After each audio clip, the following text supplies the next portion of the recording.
got bit by ants. It was only two little tiny ones, but did a number on me. But today I'm going to show you what I think is the best way to exterminate indoors, especially if you have pets. It's a good idea to wear gloves and to wash your hands after placing these. Welcome back to Kung Fu Maintenance, where I show you how to make the most likely repairs you'll need to make in your lifetime. If you'd like to get the latest videos, subscribe and then hit the little bell icon right at the subscribe button, and it'll notify you of any new videos when they're released for you. So sometimes if you get ants, initially using the ant bait is a great way to go, because they bring it back to the queen converts it, and it kind of kills the colony. But the problem with it is initially you're going to see a lot more of them. It's going to, the bait's going to do what it's intended to do, is draw the ants to it. Well, one nice easy way to do this with these like bait stations, this is a no-spill bait station, and what you do is just tear off. This one is Maggie's Farm. I've not used this one before, but this one's a no-spill. It's got this deal, you pull this off and they enter through there, and then they can get to the bait that's in a separate side of the deal. But so what I was explaining is I'm getting ants that are coming up from under the carpet, under the floorboards, and so one way to do this is to actually take our ant bait, because it would draw them all to it, and you would see hundreds of them or whatever swarming around the ant bait. One way to do this is to put it under the carpet. Then you don't necessarily have to see them. If it's an especially easy spot that people aren't going to be walking on, then you can put it under the carpet, maybe even under the pad. The pad's not glued down too difficult. And this one, there's actually a crack right here in the concrete. So if they were coming up through that crack, which is likely, at least this bait, I'm going to put that little hole right over that spot. And that's going to be, just going to go ahead and put it down. And that's where my bait station is. No one's likely to walk on this area because it's in the corner. I can tuck the carpet back down for now, and it can do its thing, and in a couple weeks or whatever, go ahead and get rid of it. But now it can draw all the ants to it. Hopefully they all kind of collect under here, don't even necessarily need to see them. And then they can take it home, and it can do its job and kill them all. Alright. So then just going along to the next corner, I can do the same thing at kind of all the corners. I actually did this with there's just a lot of different brands of ant baits, and so I did it with another brand in another place that I lived, and it worked really well. It was like they kept coming, but once I did this, I had them coming into the closet, and so I just pulled back the carpet, put some of these bait stations underneath there, and then they ate it all and went and died, and I had never really had another problem with them again. But some areas are more difficult than others, a little trickier than others. So same thing here. I don't have any cracks here. I've got some vinyl here, but since there's a corner here and all, this just seems like it'll work good. So I pulled off the sticker, and there we go.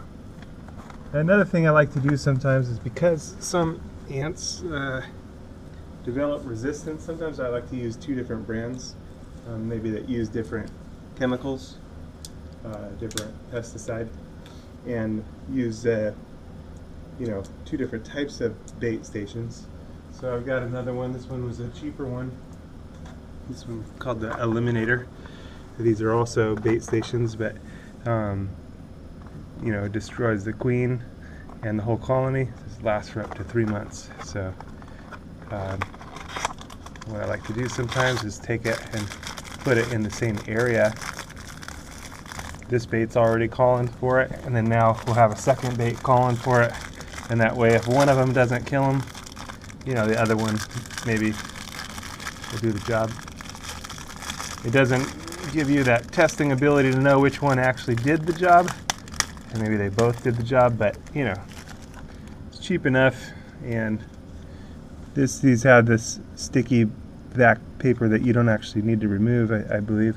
I think these, you just place them now. That so it's looking at the directions. Open pouch, break the bait stations apart, place one bait along each ant trail, in and out of the place you're seeing them, and replace them every 6 months or sooner.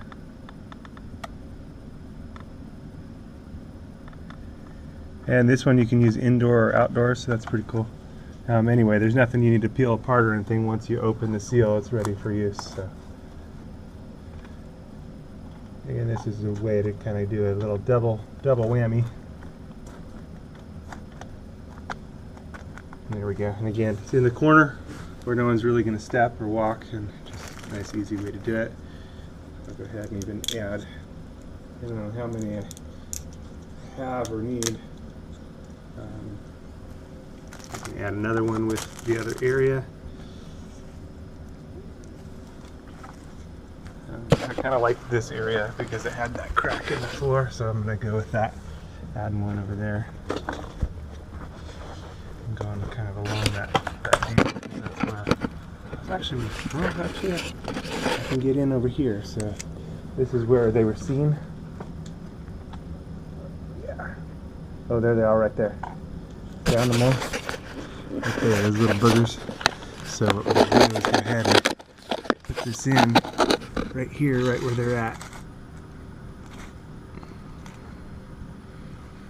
And they're kind of trailing underneath them. Since there's none right here right now, I'm going to go ahead and bring this to them. Bring the... one's biting me already. They are annoying. They bite, and they give a pretty darn good whelp. And it itches and just annoying. These little ones. So I'll go ahead and tuck this in right even on the deal. Got ants crawling on it already. That's good. We'll leave it in right there. Gosh, it was amazing that the little boogers their bite can be so strong, so itchy. All right, that's where they're at. So.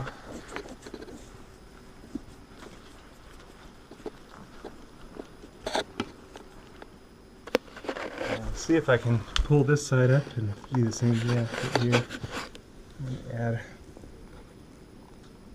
Well, I think they're actually coming from over there, so I don't really want to bait them that close to where cat food is. So they're probably going right around there. Okay, so pulling it right here. Put some right there. Continuing the same thing going over near. There's a crack over there, so it's kind of sometimes a good spot. See the joint in the concrete. So.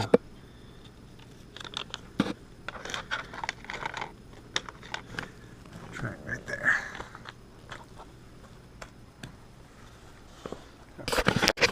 And so if you got pets, you got to take concerns to make sure that pets can't get to them.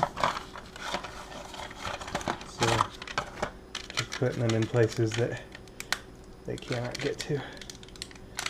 This one underneath here.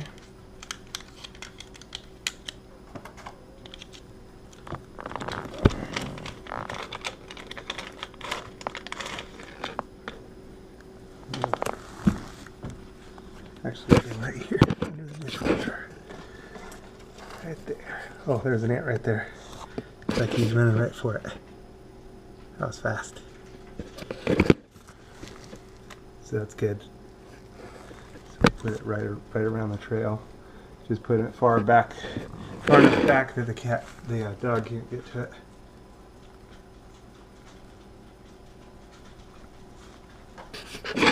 Alright. And I'll let the ant find it, and then I'm probably going to push it even a little further back there. And another good spot is behind the fridge.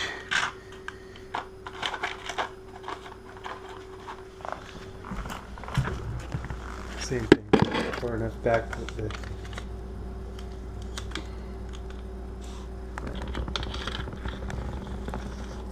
there we go. Alright. Okay. I'm gonna go ahead and push this further back. I don't want her to get even be able to slip a paw back there and start digging around or anything. I pushed it way further back. Alright. That way you don't get it. Okay, and I'll add these ones as well since I saw the one ant over here. Same thing, putting it in where no one can get to it.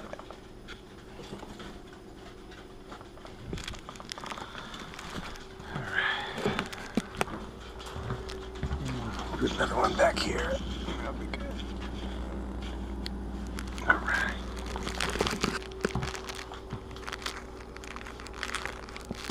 Yep, those two little tiny ones bit me. Look at, that's how allergic I am to them. Right here, and right here, right there. It's just crazy. Little tiny ants. Maybe you can see it a little better outside. So like one right there, one right here, one right here, and there was only 2 ants. Look, another one right here.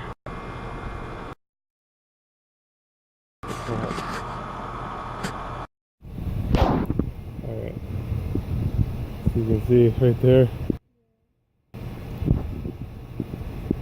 So you can see right there. So it's turning colors.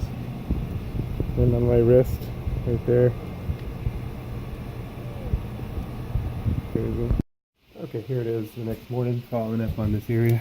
And in the video, I was able to see, you know, lots more of them in the carpet that I wasn't able to see when I was putting it down. And so that's how I got bit. Here it is the next morning. Not too bad, just itchy. Probably be itchy for a week or two. But yeah, anyway, seems like it's doing what it's supposed to do, and I just like it that if they're there, I guess I could peek if they're there, and then at least they're under the carpet. So, yeah, they're there. So that they're under the carpet, snacking on that stuff. All right, that's gonna do its job. It's a good thing. And I wound up having a few of them come out, but hopefully they just go back to the food source that they've located.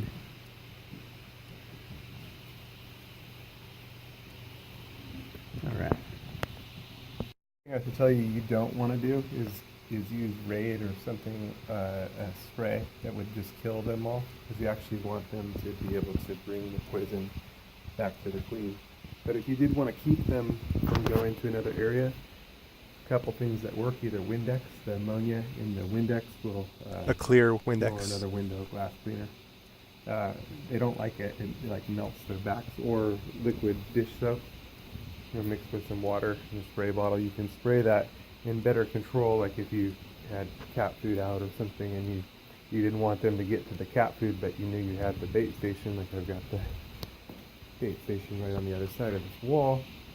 You know, what you could do is spray some of the liquid soap and create sort of a barrier so that they don't go into the areas that you don't want them to go, but the poison, the bait poison, can still do what it's meant to do, because you want them to carry that back home to the queen, where it gets converted and it poisons the whole colony. A quick search on my YouTube channel of whatever your maintenance needs are, you should find a bunch of different material that'll be helpful to your maintenance needs.